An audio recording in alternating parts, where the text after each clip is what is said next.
Breaking news, it's a GOP hat trick. Republicans have retained a House majority after locking in the Senate and presidency. The grip that the GOP now has comes as trillions of dollars of tax cuts enacted during Trump's first term are set to expire at the end of 2025. Now Americans are on the edge of their seats, awaiting what their tax bill could look like in the future. One of the architects of Donald Trump's original tax plan, former National Economic Council Director Gary Cohn. He's also former president and COO of Goldman Sachs and current vice chair of IBM. He's here in a Fox Business exclusive. Let's tackle the extension of the 2017 GOP tax cuts first. You were there at the very beginning. These aren't cheap. We know that it could cost a lot more to extend them. Do you think it happens? So Liz, let's put this in perspective. What has to be dealt with is the personal side. So when we rewrote the tax code in 2017, the corporate side is in permanently. To get the legislation through with the restrictions that were put on, only the personal side expires. And if it expires, we go back to where we were in 2017. And I'll remind people that was much higher rates, a much more arduous tax process where we had standard deductions, we had personal deductions, we had itemized deductions, we had the alternative minimum tax, we had the big clunky 2-page 1040 form. I don't think anyone wants to go back to that. No, thank you. No one wants to go back to that. So yes, I believe that Congress will tackle the personal side for sure, but most likely when they're in there dealing with the personal tax, they will deal with other taxes in the code. So my view is yes, they're going to do something in 2025. Something as in extending the personal side of those tax cuts back then. They're going to amend, they're going to do something on the personal side. There's going to be a lot of issues to be dealt with. As you know, no piece of legislation is ever perfect. Every piece of legislation is a compromise. We made compromises to get the last piece done. There's a lot of people that have run on different parts of the tax code that they want to return back. So people want their state and local tax deductions back. There'll be a lot of discussion on bringing state and local tax deductions Donald back. Trump has said he's going to remove the cap that was placed during his administration, which he did, on the state and local tax deductions. I understand that. They're going to lift it. And I think there will be a long debate on that. Okay. There's a cost to that. It's a very costly loophole. And it's an interesting loophole because when we thought about it back then, you think of two people earning the exact same amount of income, one living in a high-tax state, one living in a low-tax state. They're paying the federal government different amounts of tax, and they're taking the same services out of the federal government. Not as much, though, if you're looking at California and New York. Well, let's say the person in California and New York are paying the federal government less money than the person in Florida.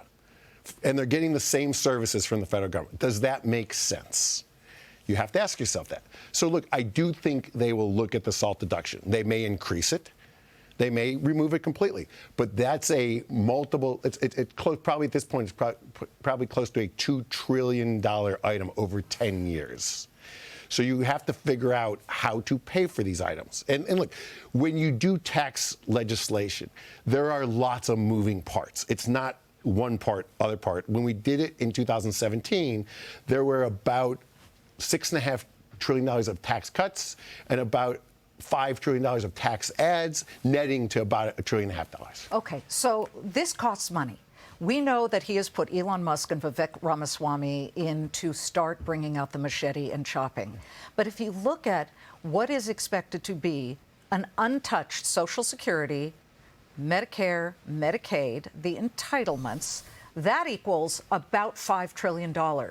Defense and everything else, $1.9 trillion. Yep. How do you cut $2 trillion from $1.9 trillion and not hurt the defense budget? Well, I think what they have talked about, and this will make some sense, is you're not going to cut entitlement benefits.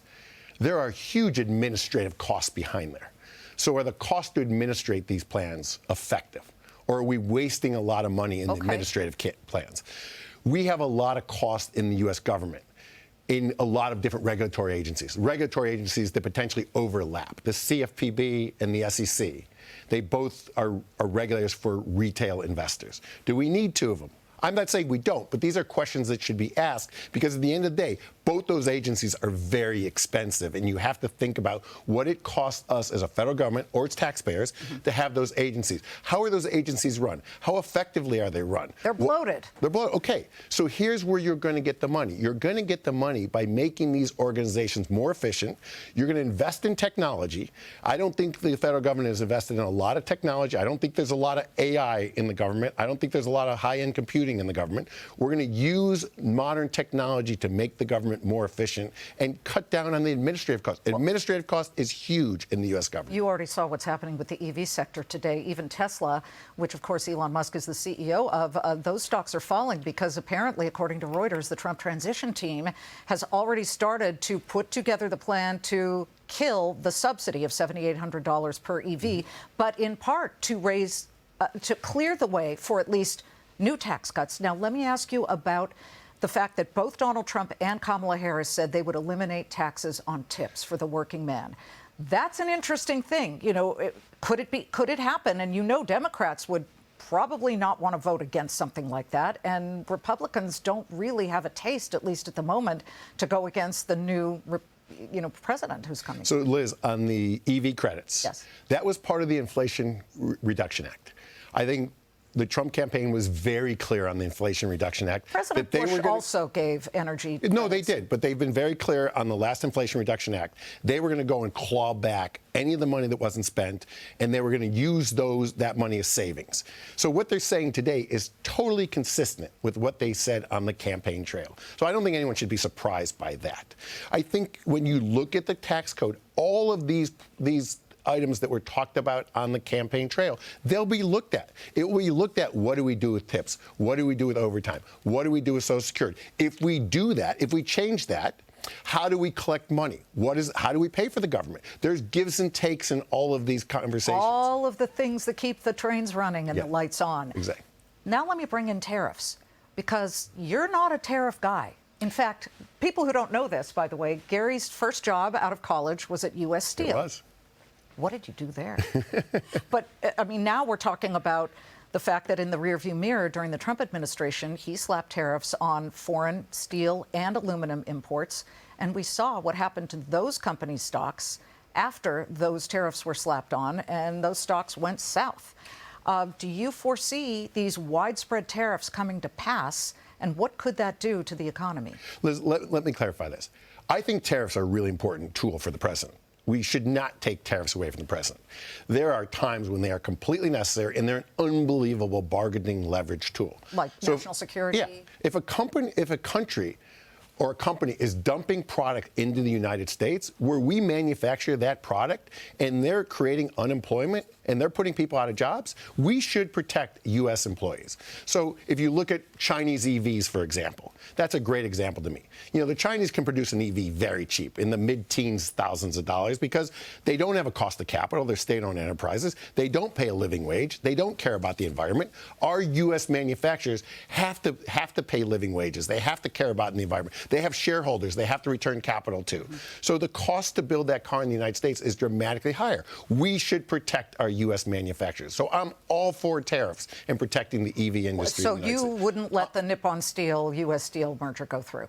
I don't know enough about it, to be honest with you. But where I wouldn't put tariffs on is where we import goods that we have to have, like pharmaceuticals that we expect to be on our shelves. When we go to the pharmacy and want a prescription filled, if we don't manufacture those in the United States and we're importing them and our citizens need them and their health needs them, we should not increase the price of those.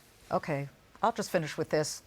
Howard Lutnick or Scott Bessent for Treasury Secretary? I think we're all anxiously awaiting, and the markets are really anxiously awaiting. I mean, you've been there when there were movements in all the cabinet seats. It's a fascinating inside view. I mean, what's it like during a time like that? Oh, it's interesting. Look, being part of a transition, I was lucky enough to be there. I really was. It was a great experience. And you didn't have to be confirmed. There was no confirmation process. I did not.